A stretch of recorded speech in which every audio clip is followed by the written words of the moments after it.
দিয়া জাতি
মহলে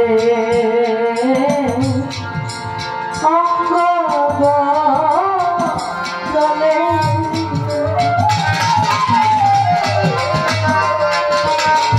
বাজাবি কইতে নারী হৃদয় খুলেতে মরি কি বাঁচি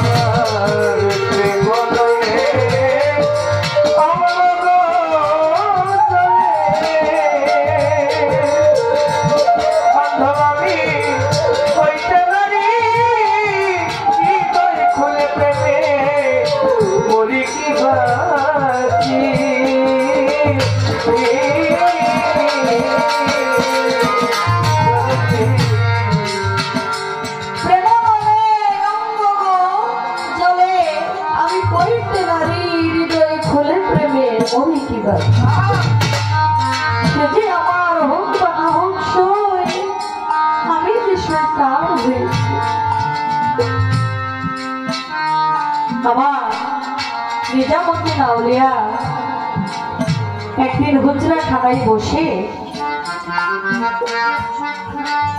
সকল ভক্তদের উদ্দেশ্যে একটি কথা বললেন যে তোমরা বলো তো গুরুর বাক্য কি। সকলে প্রতি উত্তর দিল গুরুর বাক্য হলো ফরজ। ওই আল্লাহর বাক্য আল্লাহর বাক্য ফরজ, ওই নবীর বাক্য নবীর বাক্য হলো সুন্নাত। ইতিমধ্যে মাঝখান থেকে আমির খসরু দাঁড়িয়ে গেলে হুজুর আমি আপনার কথার জবাব দিতে চাই, যদি আপনি আমাকে অনুমতি দেন। বাবা যারা ভক্ত দেখবেন সব সময় এই হাত দুইটা এভাবে জোর হাত করে রাখে, এটা একটা আদব।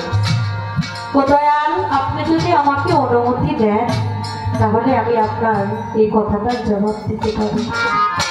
বলে তুমি বলো আল্লাহর বাক্য কি? ওই ফরজ। ও রাসূলের বাক্য? বলে সুন্নাত। বলে গুরুর বাক্য? বলে ফরজে আইন। নিজামতি নাউলে রাগ হয়ে গেলেন, তুমি বলো কি? কিভাবে গুরুর বাক্য ফরজে আইন হয়? তুমি এই ধরনের কথা যদি বলো তাহলে তো আমরা সমাজের মধ্যে থাকতে পারবো না। তাই কি আল্লাহর চাইতে একজন গুরু বড় হয়ে গেল? তখন আমির খসরু বলে বাজান আপনি যদি আমাকে অনুমতি দেন তাহলে এই কথার জবাব আমি দিতে চাই। আল্লাহর বাক্য ফরজ, নবীর বাক্য সুন্নাত, গুরুর বাক্য ফরজ আইন। এই যে এর কারণটা হইল যদি ফজরের নামাজ পড়তে যাওয়া হয় জামাতের সাথে নামাজ আদায় করা উত্তম, কিন্তু যদি ফজরের 2 রাকাত ফরজ নামাজ আমরা আদায় করি এতে যদি আধা ঘন্টা লেট হয়ে যায় তাহলে কোনো সমস্যা হয় না। আমার নবীর হুকুম যদি আমরা পালন করি এতে যদি একটু সময়ও লেগে যায় তারপরেও এটা পালন হয়ে যায়। কিন্তু গুরুর বাক্য ফরজ আইন এর কারণ হইল যদি বাবা আপনার এখন পানির তৃষ্ণা লাগে তাহলে আমি যদি আপনাকে এখন পানিটা না দিয়ে আধা ঘন্টা পরে পানি দেই তাহলে কিন্তু আপনার তৃষ্ণাটা মিটবে না। আপনি যদি আমাকে বলেন আমির খসরু তুই এখানে আজকে সারাটা দিন দাঁড়িয়ে থাকবি, এখান থেকে নড়াচড়া করতে পারবি না, আমাকে সাথে সাথে এখানে দাঁড়াইতে হবে। যদি বলেন আমির খসরু তুই বস, তাহলে আমাকে সাথে সাথে বসতে হবে। গুরুর বাক্য ফরজ আইন এই কারণ সাথে গুরুর দেওয়া বাক্য, গুরুর দেওয়া আদেশ সাথে সাথে পালন করতে হয়। এই জন্য বলা হয় গুরুর বাক্য করবে। তখন নিজামুদ্দিন আউলিয়া মনে মনে চিন্তা করলেন, এ কোন সাধারণ ভক্ত না বাবা, এ যদি আর কিছুদিন এখানে থাকে না জানি কি কইরা বসে, তোমরা তাকে তাড়াতাড়ি আমার চোখের সামনে থেকে চলে যেতে বলো। আমির খসরু যেন আর কোনোদিন আমার চোখের সামনে না আসে, তোমরা তাকে আমার কাছ থেকে চলে যেতে বলো।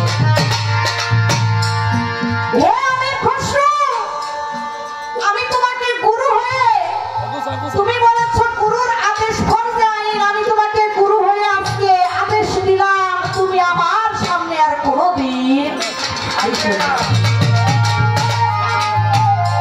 এই কথা বলে আমার আমির খসরু রাস্তা দিয়ে যাও।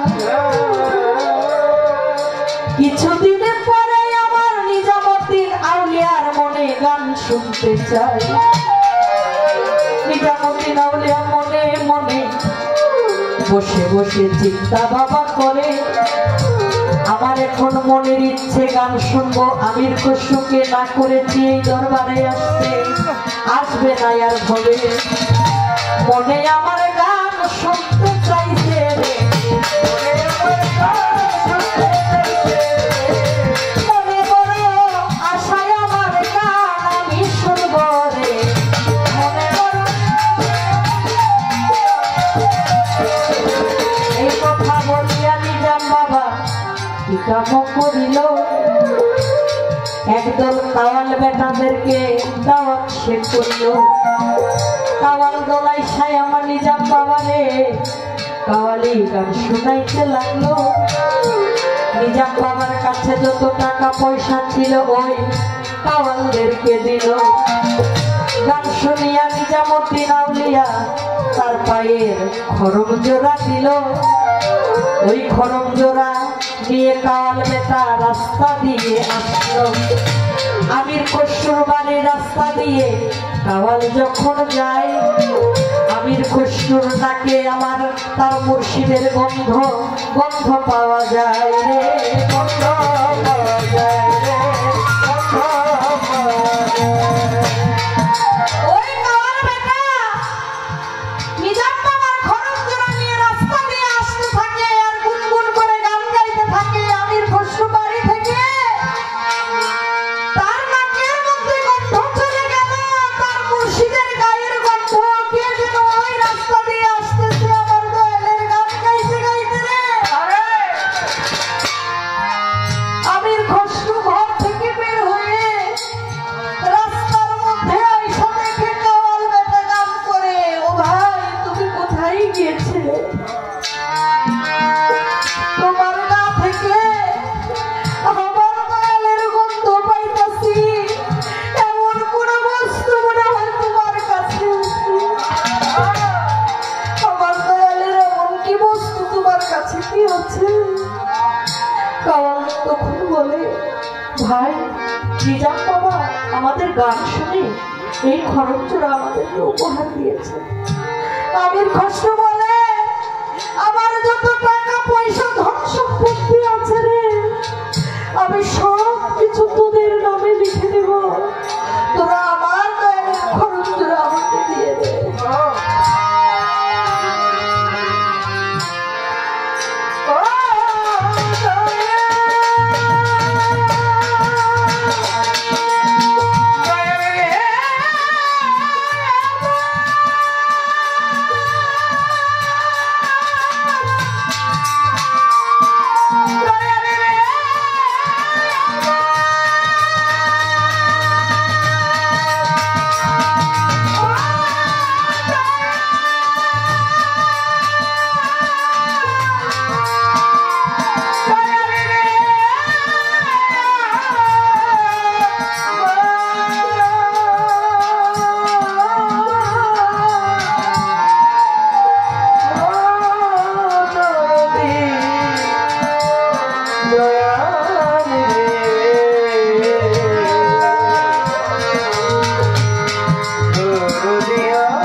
বলে আমার আমির খসরু ওই খরম জোড়া বুকে জড়িয়ে দয়ালের বাড়ির দিকে যাইতে থাকে। আমার মুর্শিদকে আমি আমার এই খরম জোড়া তাকে আমি তার কাছে পৌঁছায় দিব, যত কষ্টই আমার হোক। এই কথা বলার পরে চারিদিকে অন্ধকার হয়ে গেছে, চারিদিকে বৃষ্টি নেমে গেছে। আমির খসরু আর চোখে কিছু দেখে না। সে শত কষ্ট করে নিজামুদ্দিন আউলিয়ার দরবারের কাছে যখন গেলেন বাবা, নিজাম বাবা সকল ভক্তদেরকে ডেকে বলে, তোমরা এই বাড়ির যত দরজা জানালা আছে সমস্ত কিছু বন্ধ করে দাও, বাহিরের একটি পোকামাকড় যেন ভিতরে ঢুকতে। আমির খসরু চেয়ে দেখে সমস্ত কিছু বন্ধ, আমি ভিতরে যাব কিভাবে? দেখে ওই উঠান দিক থেকে একটা ড্রেন, পাইপের মতো একটা ড্রেন, ভিতরের যত পানি ময়লা আবর্জনা ওইটা দিয়ে বাহিরে আসতেছে। আমির খসরু মনে চিন্তা করে, আমি এটার ভিতরে দিয়ে আমার গুরুর কাছে আমি যাব। তখন যখন এই মাথাটা আমির খসরু এই পাইপটার মধ্যে দিচ্ছে বাবা, মাথাটা আটকে গেছে, পুরো শরীরটা আটকে গেছে পাইপের মধ্যে। ওইটার ভিতরে আর বাবা যাইতে পারে না। ওইখানে আমির খসরু যখন ওই পাইপের মুখটা বন্ধ হয়ে যায়, ভক্তরা লাঠি লোহা নিয়ে ওই পাইপটার মধ্যে যখন খোঁচা মারে, দেখা যায় লাল রক্তের পানি বের হয়ে আসে। আমির খসরুর জীবন ওইখানেই শেষ, ওইখানেই আমির খসরু মারা যায়। যখন দেখে পাইপটার মুখ বন্ধ হয়ে গেছে, আয়সা দেখে ওইটার ভিতরে কি যেন একটা আছে। গুরু ভাইরা এসে যখন তার পাওটা ধরে টান দিছে, চায় দেখে আমির খসরু মরা দেখে। আমির খসরুর মরা দেহ, ওই মরা লাশটাকে যখন জানাজাতে নিয়ে গেছে, দেখে আমির খসরুর চেহারা বাবা নিজামুদ্দিন আউলিয়ার চেহারা হয়ে গেছে।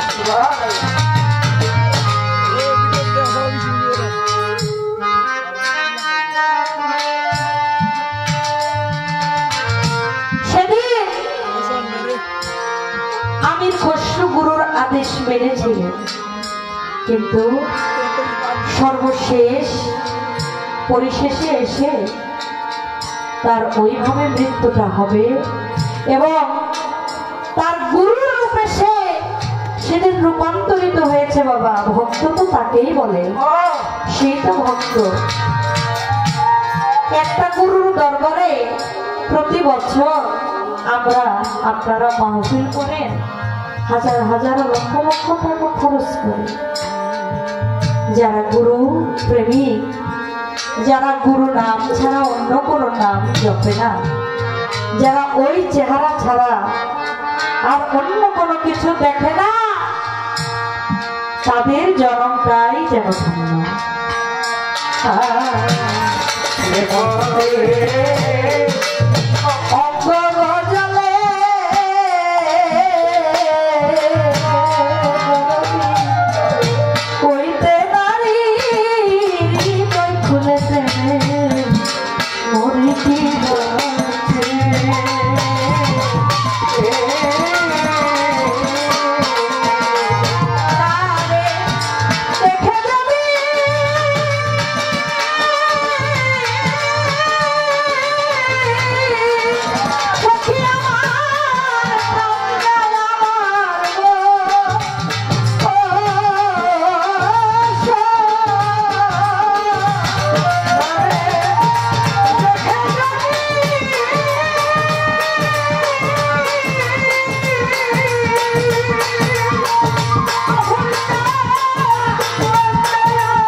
বলে আমি হইলাম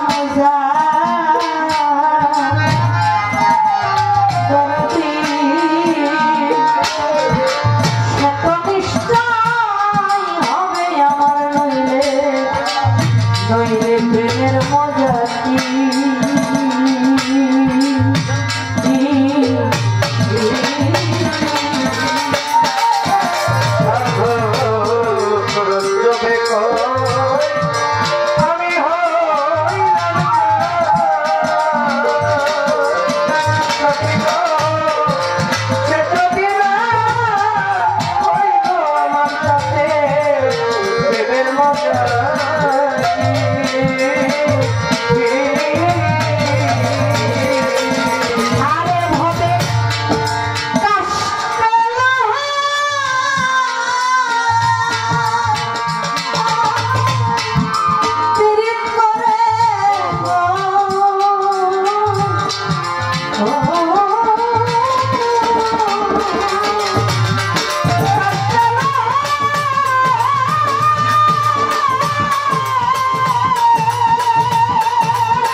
Thank you.